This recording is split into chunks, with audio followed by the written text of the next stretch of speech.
Langit begitu cerah. Kupu-kupu menari di atas bunga yang bermekaran. Keindahan alam seakan mewakili perasaan hati pasangan sejoli yang sedang lagi akan melangsungkan pernikahan.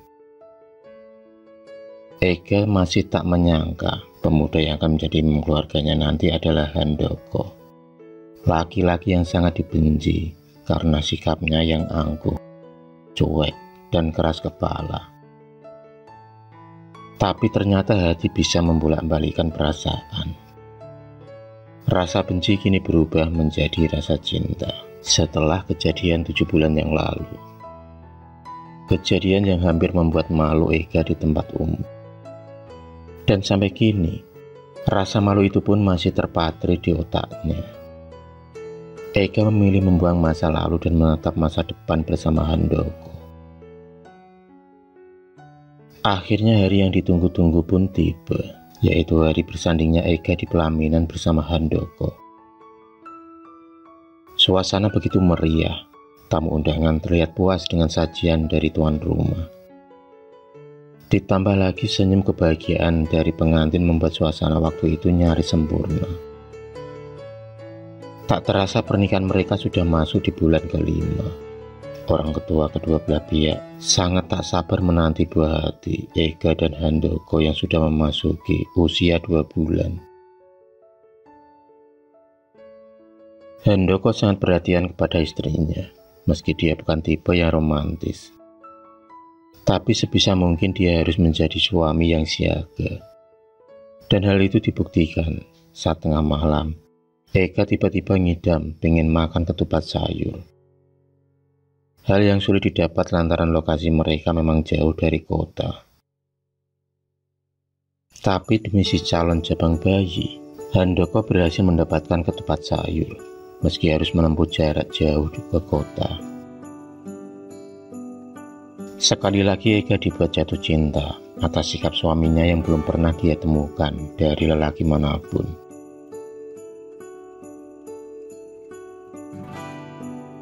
Pada suatu pagi, Ega menjadi kesakitan. Darah segar mengalir di kakinya. Handoko yang panik lalu membawanya ke bidan terdekat. 1 jam kemudian, suara tangisan pun pecah dari Ega. Dia tak kuasa menahan kesakitannya, lantaran janin di rahimnya mengalami keguguran. Didampingi ibu mertua dan ibunya, Ega berusaha tegar. Sabar, Nduk. Kamu harus kuat. Ibu mengelus rambut sambil menenangkan Ega. Handoko harus menelan pil pahit dengan kenyataan yang ada. Sabar. Dan semua itu hanya titipan. Itulah kata-kata ayah Handoko yang membuatnya lebih legowo. Hari-hari berikutnya dilalui Ega seperti biasanya. Bahkan semenjak kejadian itu Handoko lebih perhatian pada Ega. Dia tak mau lagi kecolongan dan membuat Ega menderita kesakitan. Hingga pada akhirnya Ega merasa mual-mual dan muntah-muntah. Pejuang garis biru itu akhirnya bisa mendapatkan keturunan lagi setelah penantian yang panjang. Ega dinyatakan positif hamil 2 minggu. Mengetahui kabar tersebut, Handoko lebih protektif menjaga istri dan calon bayinya. Bulan demi bulan, tak terasa kehamilan Ega menginjak 6 bulan. Perutnya sudah tampak membuncit. Handoko tak henti-hentinya mengelus perut Ega. Hingga pada suatu malam, Ega tertidur pulas dengan memegang perutnya. Tapi, tiba-tiba, perut yang membuncit itu kini mengempes. Dan perut Ega menjadi rata lagi. Ega dibuat menangis atas keguguran untuk yang kedua kalinya. Keluarga benar-benar terpukul atas kejadian yang menimpa Ega. 1 tahun pernikahan Ega sudah mengalami 2 kali keguguran. Dia sering sedih dan malu terhadap suaminya karena tak bisa menjaga calon buah hatinya. 4 tahun sudah pernikahan Ega dan Handoko, tapi dia belum pernah merasa ada gejala-gejala hamil lagi. Banyak usaha yang mereka lakukan dari konsultasi dokter hingga meminum ramuan-ramuan tradisional penyubur kandungan. Tapi semuanya masih menjadi rahasia ilahi.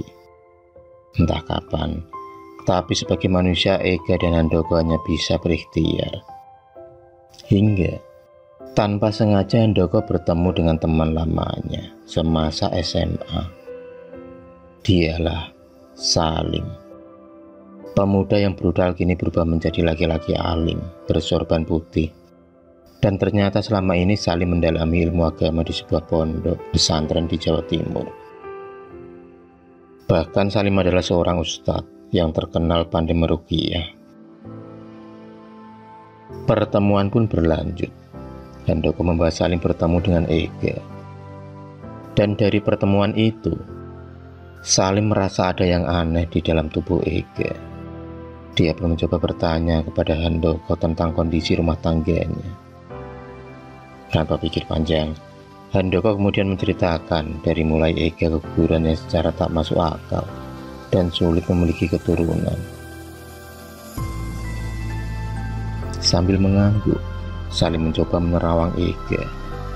Dan atas izin Handoko, Ega akhirnya diruqyah oleh Salim. Dan akhirnya terungkap sudah ada 3 jin yang bersemayam di tubuh Ega.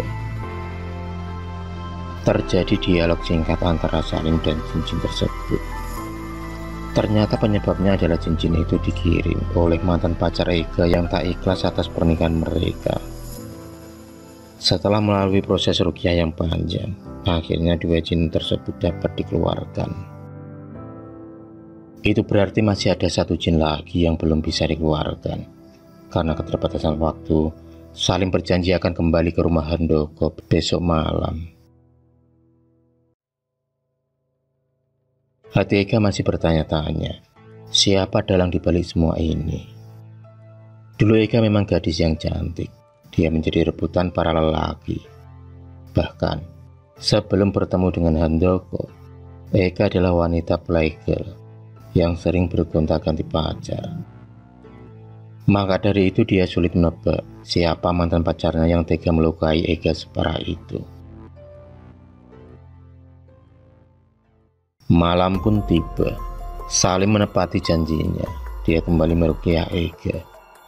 Dan untuk jin yang satu ini lebih terbuka.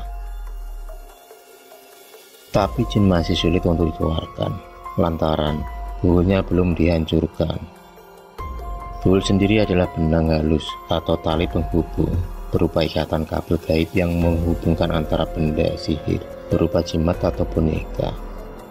Buul tersebut sulit ditemukan karena ada perisai gaib yang menghalanginya.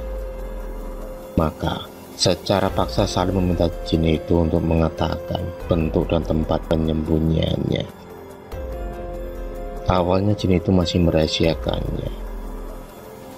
Dengan terpaksa Salim membuat kasar. Dia dicampur dan dibacakan ayat-ayat suci Al-Quran.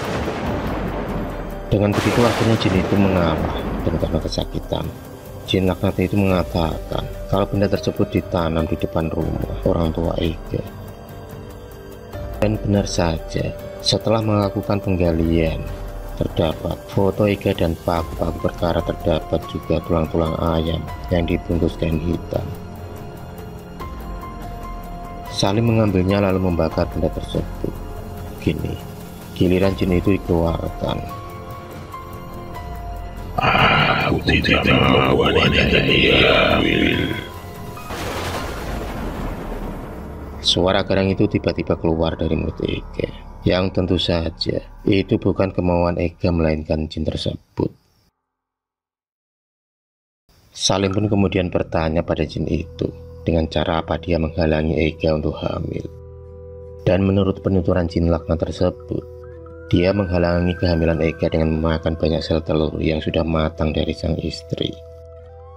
Kadang dia juga memakan sperma sang suami sebelum sampai ke sel telur. Maka diputuskan Salim untuk fokus pada area rahim.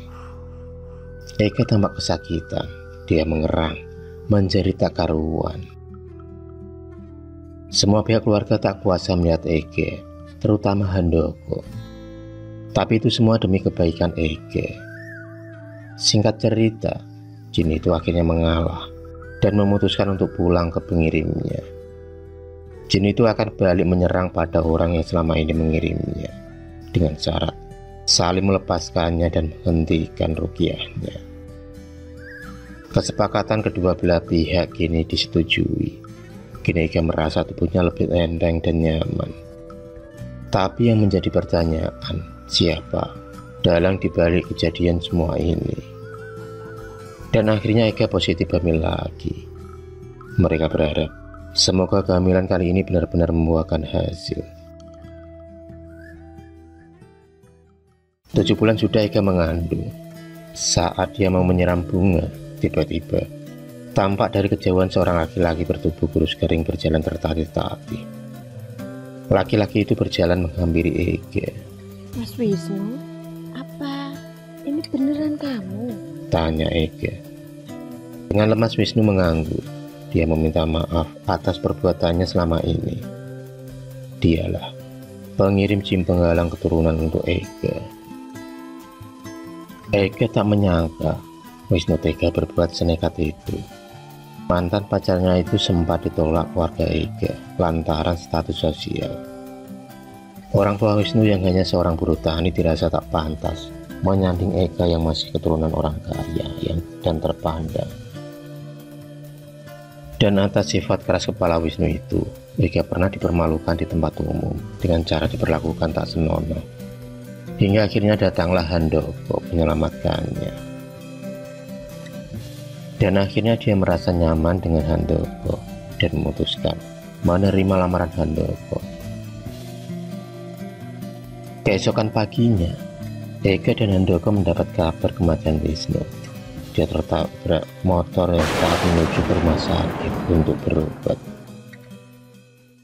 Setelah 4 tahun berlalu, kini Ega sudah memiliki 2 anak yang lucu-lucu. Dia tak pernah membatasi jumlah anak yang diberikan Allah pada keluarganya nanti. Mengingat betapa sulitnya dulu dia mempertahankan kehamilannya. Handoko dan Ega hidup bahagia tanpa ada bayang-bayang jin penghalang keturunan.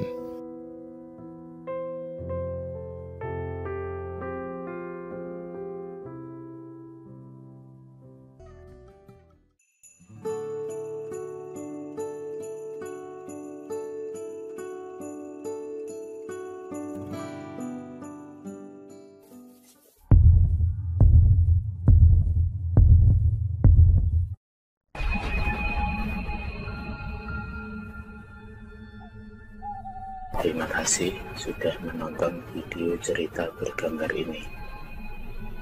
Klik subscribe untuk terus berlangganan video-video cerita bergambar selanjutnya. Semangat berkarya.